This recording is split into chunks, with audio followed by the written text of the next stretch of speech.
Welcome back to my YouTube channel. My name is Noah, your favorite financial analyst, and in today's video, I wanted to discuss something that's a pretty hot topic within the media outlets right now, and that, of course, is the current state of the housing market. In this video, I want to go over briefly what's going on currently in the housing market, and I would also like to share my 2 cents as to why buying a house in today's current economy is not the best financial decision and why you shouldn't be convinced otherwise. With all that being said, let's get into the example that I have planned for you today. So before we get into a lot of the details, I wanted to briefly explain what's currently kind of going on in just a couple sentences with the housing market. Now, I'm not, a housing market expert, right? But basically, what has been reported is that, the rates, the average mortgage rates are very high right now, right? Over 7%, just about on the average 30-year mortgage. And a repercussion of that is that the amount of applications for mortgages, right, you apply to buy a house, are at a very low point nationwide. Now, what does this mean? This means that there are many individuals that work in real estate who depend on these applications coming in and coming in and coming in. People saying that they will commit to buying a house. Many of these individuals are not having a good time because there are not many people that are looking to buy a home. So knowing that information, keep that in mind as we progress through this video. Okay, so here we are in Excel once again. As always, this is just my favorite place to show you guys these kind of examples, and I think they're very, very helpful, or I hope they're very, very, very helpful. So what are we looking at? Let's kind of go over briefly what's kind of on screen now, and then I'm going to run through everything, and hopefully it paints a clear picture for you. So what we're looking at are two different scenarios. I love using scenarios, especially contrasting ones, because it helps really portray the main points that I'm trying to make. But we're looking at two different situations. We're looking at one situation on the left here, and this is if you were to be convinced to take on a mortgage right now, right? Currently, if maybe it's something that you've been planning for some time, and for whatever reason, 2024 is the year for you.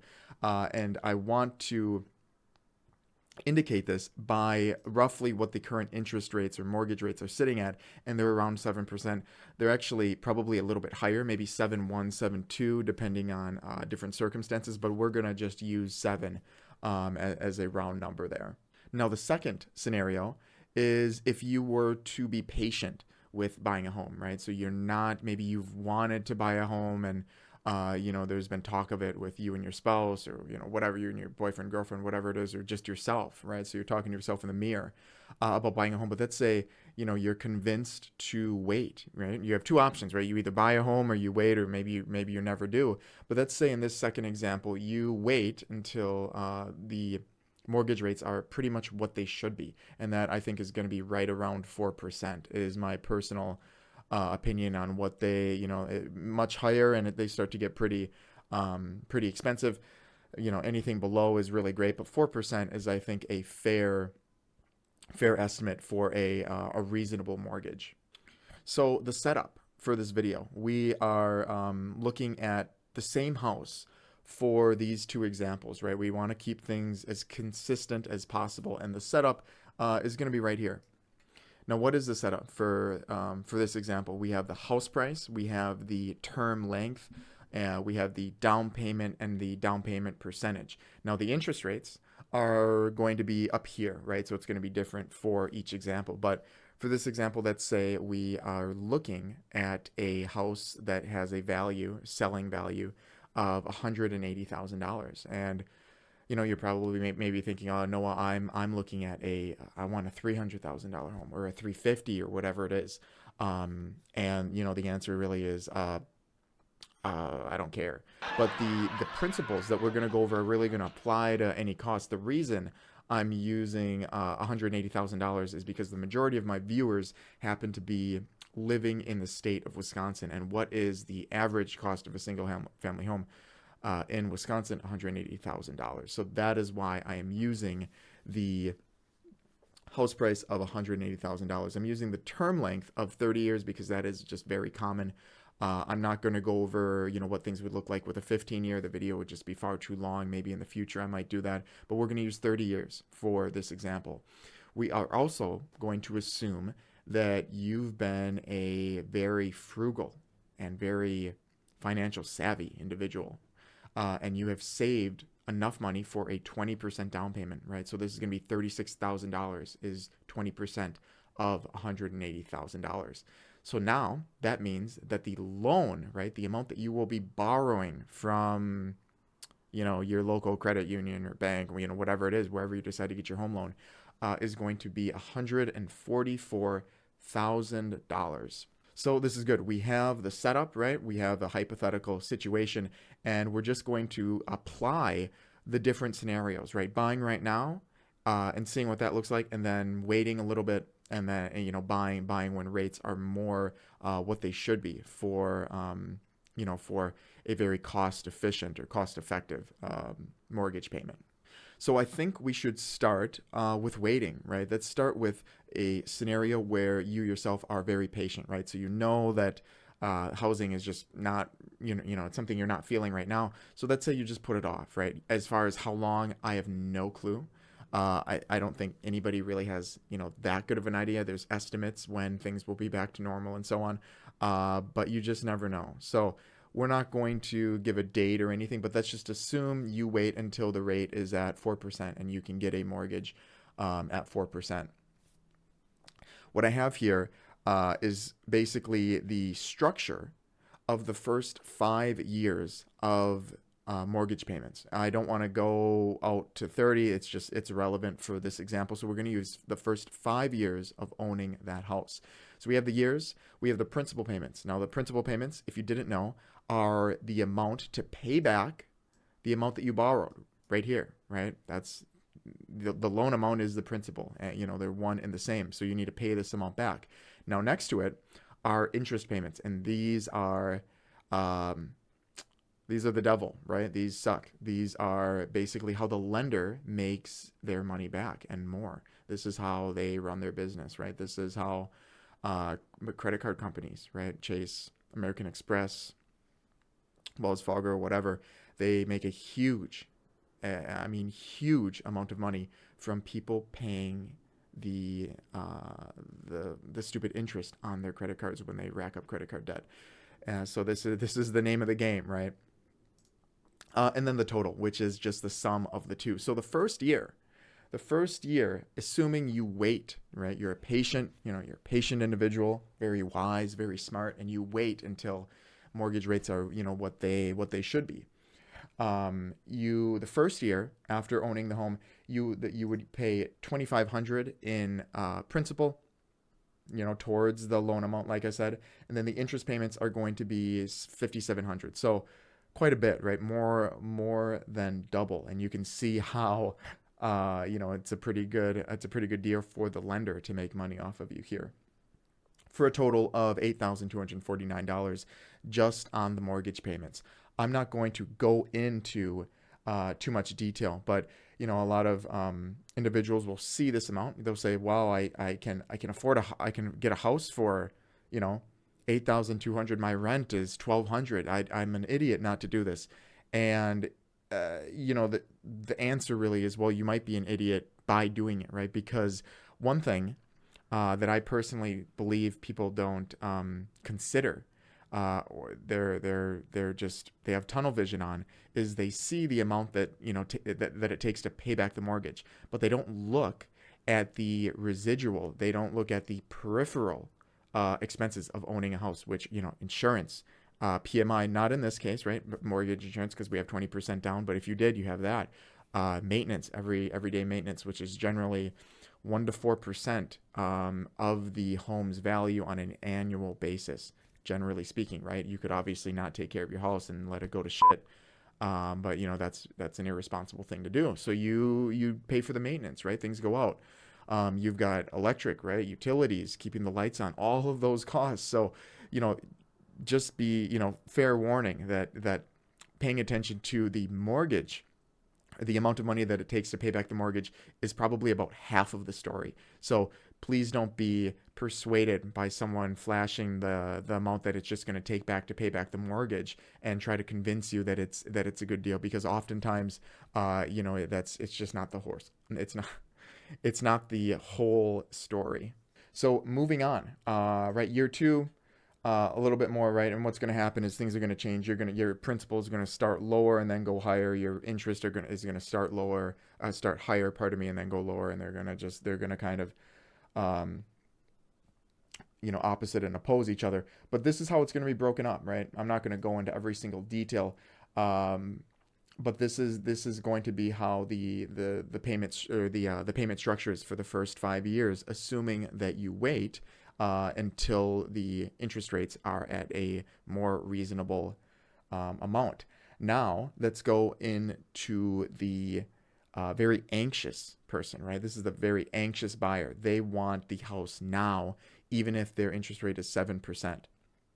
Same setup, right? First year, they pay, a little bit lower principal, right? $1,400. Their interest payment the first year is like $10,000 for a total of $14,347. And you're probably thinking, well, that can't be, right? That's wrong, Noah. $10,033 plus $1,463 is not 14,000.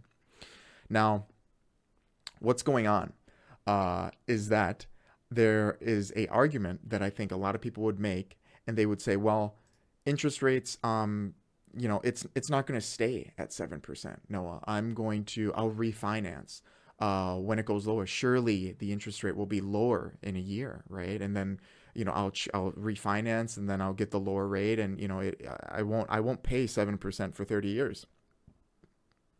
And this is a really good point, right? This is very true. This is a really good argument. Let's see kind of how it looks when we're encompassing when we're encompassing the refinancing to a lower interest rate. So what I want to do for this example of someone who's going to refinance when rates go lower, there's good news and bad news. The first thing that I do want to say is that you can't always just willy-nilly change or refinance your home, right? There's stipulations. There's certain time periods that you need to wait. I'm not a lending officer, right? I don't work at any kind of mortgage company. I don't do any of that, right? I just kind of look into some of the details that I can and formulate stories to tell you guys. But long story short, sometimes you can't do it, but all the time it costs money. So what I want to do is I'm pulling up on the screen right now an example of the last time interest rates were at 7%, because we can't just say, oh, they'll be down by 1% the next year, right? I wanted to look back into history to see, maybe we can find a trend. So the last time interest rates were 7% was 2001.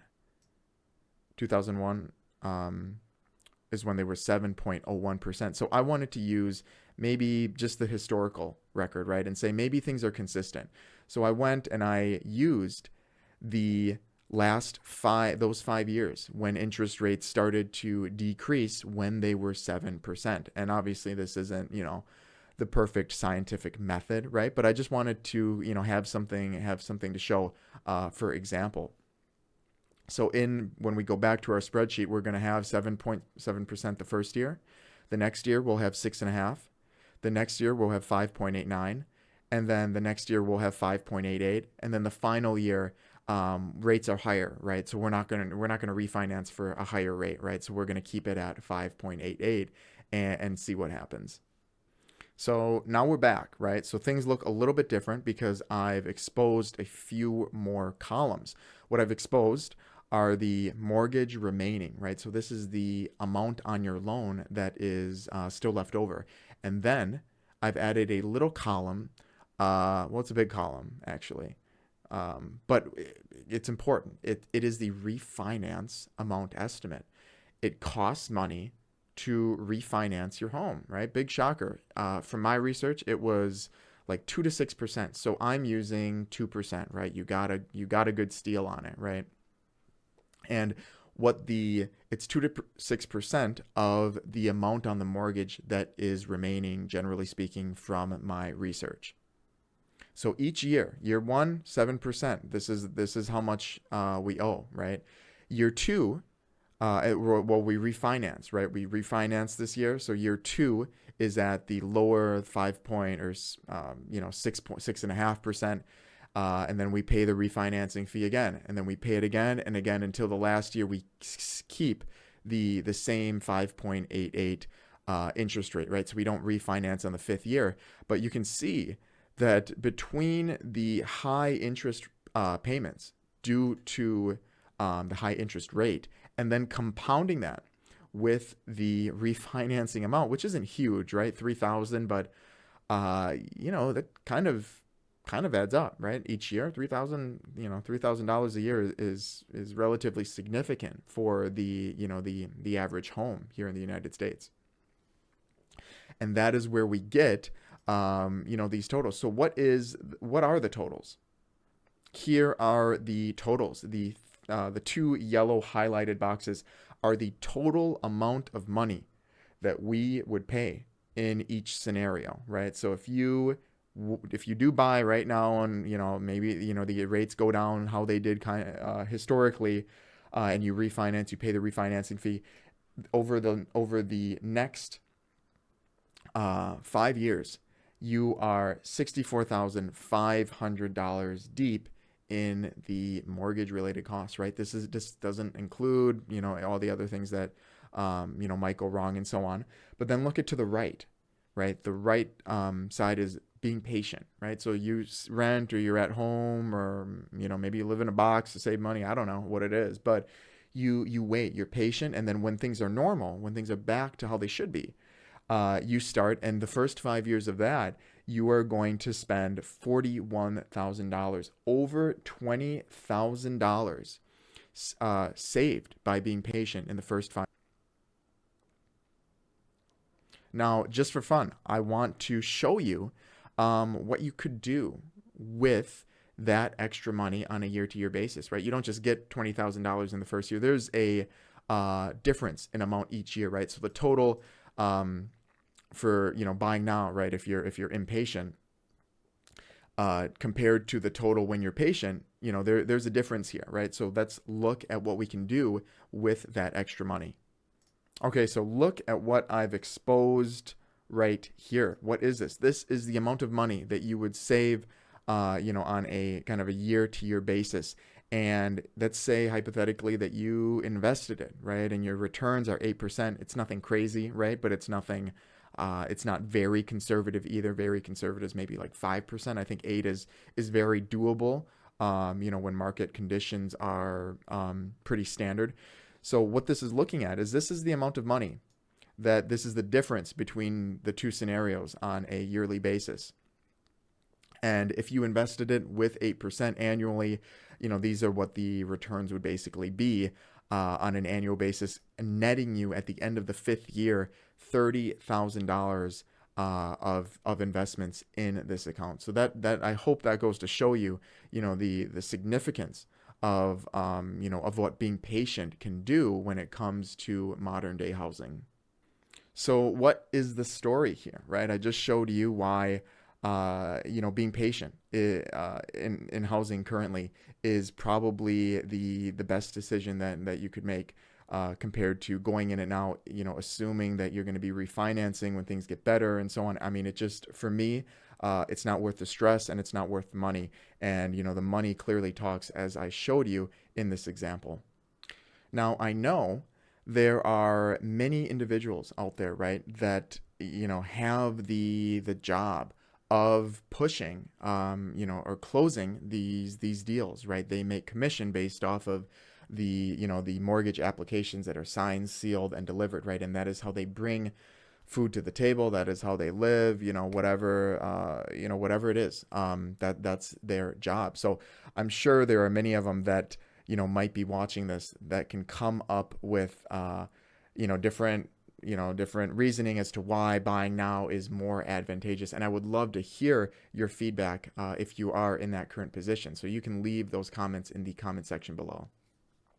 The main reason why I wanted to make this video in the first place was that I was in the car with a good friend the other day, and we were talking about the current housing situations here in Austin, which are a far cry from ideal. And that's, but there's an argument for that anywhere with the rates at what they are currently right now. But the topic came up, and shortly after, his phone rang, and it was an individual that was in this position, right? They earned their income. Their livelihood was on people buying houses, right? People taking out these loans. And, he quickly told me that this individual was calling nonstop every single day, emails, and, the whole, everything, right? Trying to sell, right? Trying to sell the idea that, he should own a home, and, the rate doesn't matter. He should just have it. And, he swiftly, told the guy, told him what he needed to tell him.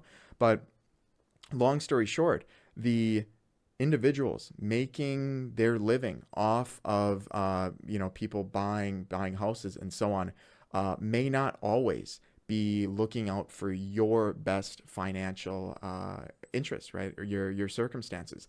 They they might go over a little bit more beyond what the mortgage payment is. And like I said, with the first example where you have the total annual payment of less than 10,000, and you say, well, I'm paying 12 to 15,000 for my apartment right now, and this is an argument that I think a lot of them make, where it's you're building equity, and you're paying less, why wouldn't you do it? The issue that I personally feel is present is that they don't want to show you the whole picture of all the other costs that go into owning a home. Because when you get into a realistic viewpoint, and I've made a previous video on this where I go over the true cost of owning a home, and I think I'll maybe do a follow-up, a refined version of it. But the mortgage rate, payments is far from the story. I think it's about half of the story, maybe 60%. But I just do not think that individuals should really be pressured or bothered to make these huge commitments. I think individuals should not only get a fair deal on the biggest financial commitment of the average individual's life, right, is owning a home. I think they should not only get a good deal on it, but I also think that they should be educated on everything that goes into signing the contract, saying that this is your house, you're going to pay it back, and the whole 9 yards. And that's where I think these videos are very beneficial, because I like to tell a different side of the story, right? I like to elaborate on something that someone who's trying to make a sale may not. And I hope the information that I presented to you in this video is just another reason why being patient and having a good understanding of where the broader economy is at will help you save money in the long term. With all of that being said, I hope you were able to take something away from this video today. As always, if you have any questions for me personally, or if you'd like to take a look at the financial services that I can provide to you, I've left my email and a link to my company website in the description box below.